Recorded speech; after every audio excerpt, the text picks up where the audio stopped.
Homer pulled off Marge's hand. Marge's hand was carried away by a puppy. Homer started chasing the dog and made a mess of the house. Marge calmly took out a new hand from the closet. Springfield had turned into a Lego world. The Simpson family was a bit uncomfortable with it. Baby Maggie had become bigger than Homer. That day, Homer went out to buy a toy for his daughter, but he was only looking at his phone and bumped into Krusty the Clown. Luckily, no one gets hurt in the Lego world. Homer quickly reassembled Krusty, but he put Krusty's legs on wrong. Hey, these are the monkey's legs. Come back! Meanwhile, at Springfield Elementary, Milhouse brought a skunk. Supposedly, the skunk didn't smell, but Milhouse had been scammed by the seller. The skunk not only smelled terrible, but also ran around everywhere. The two immediately chased it to the boiler room, but the skunk hid inside the wall. So, the two started tearing down the wall. Groundskeeper Willie tried to stop them, because tearing this down would cause the whole school to collapse. But upon hearing there was a skunk inside, Willie immediately burst through the wall. Springfield Elementary collapsed. Principal Skinner was very angry. He ordered Bart to rebuild the school. Bart had no choice but to start assembling the school. To encourage Bart, Skinner even reassembled Nelson, who had fallen apart. Thank you, Nelson. On the other side, Homer came to the comic book store to pick up the gift for his daughter. But after getting the toy, he remembered some strange things. In the real world, Homer had also bought this toy for Lisa. He had assembled this toy together with Lisa. Homer really enjoyed the time spent playing with Lisa. While Homer was feeling happy, he returned to the Lego world. The strange vision just now frightened Homer. After returning home, Homer told Marge about this strange occurrence. But Marge thought he just had a stroke. She could help Homer take his mind off it. Baby, I feel so close to you right now.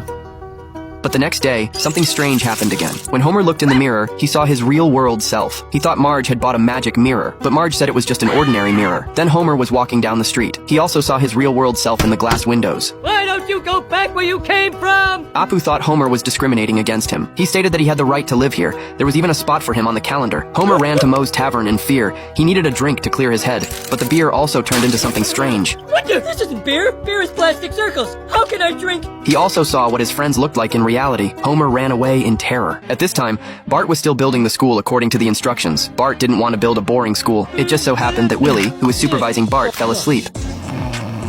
So Bart built a Springfield Elementary that he liked. It had a climbing wall and a skate park. There was also a stairwell with a zip line. The Terminator became the gym teacher. Skinner's office became a haunted forest. In Skinner's eyes, such a school was hell. Bart believed that the Lego world was meant for creating freely like this. Marge noticed something was off with Homer lately, so she took Homer to church. The priest's scripture stated that the world was made of plastic. Homer raised a question. What if the world wasn't built from plastic? The priest thought Homer's idea was abnormal. Flanders also thought the Lego world was perfect. No one would get hurt here and everything could connect together. Homer said he kept seeing visions. At that moment, Homer's hand turned into a real-world hand. Everyone thought Homer was a freak, but Marge thought Homer's sticky hand was cute. Homer needed to find the real answer. He came to the comic book store again. Homer was ready to open the toy and go to another world. If I don't come back from that other place, tell my wife I loved her. I'm right here. Promise me. Homer touched the toy and arrived in the real world. Now he was going to assemble a Springfield with Lisa using Lego. Marge told them there was a Lego competition next week. Lisa really wanted to enter the competition with Homer. To accompany her in the competition, Homer immediately canceled his plans with friends. The Lego Springfield was quickly assembled. Homer even built a brewery. But Lisa wasn't in the basement. She was chatting with her friends. They had made plans to go see the movie Survival Games, but Homer appeared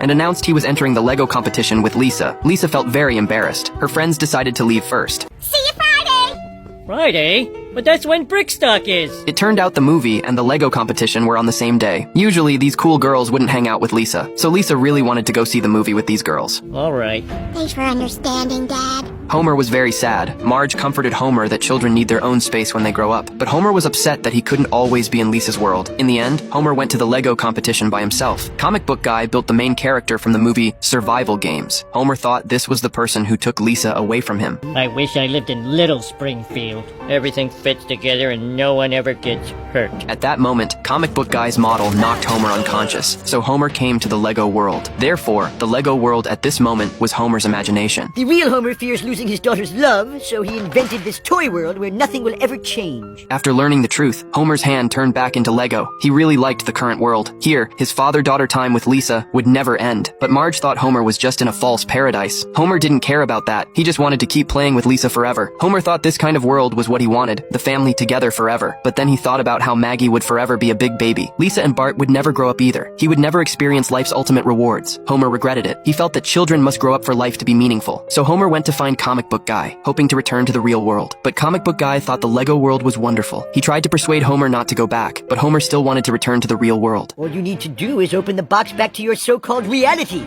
But I can't let that happen.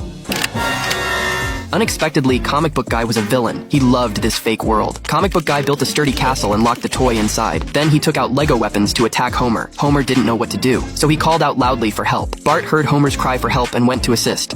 Don't you even think about it. You are thinking about it, aren't you? At the critical moment, Bart assembled himself into a supergiant and appeared before Homer. He promised he would defeat all these people. That robot is made out of Batmobile, Hobbit Hole, and SpongeBob playsets. That's miscegenation! Bart first launched a lion attack. Then he fired a lightsaber that hit the pirate ship. Finally, he launched the principal to break through the castle Comic Book Guy had built. But then Bart's supergiant collapsed. Homer found that toy among the Lego bricks. He opened the toy and transformed into his real-world form. After saying goodbye to Lego Marge, Homer returned to the real world. Dad, wake up! Wake up! Homer thought it was just a crazy dream. Lisa decided to accompany Homer to the Lego competition, but Homer told her to go watch the movie with her friends. If there's one thing I've learned, it's that I can't stop you from growing up. I love you, Dad.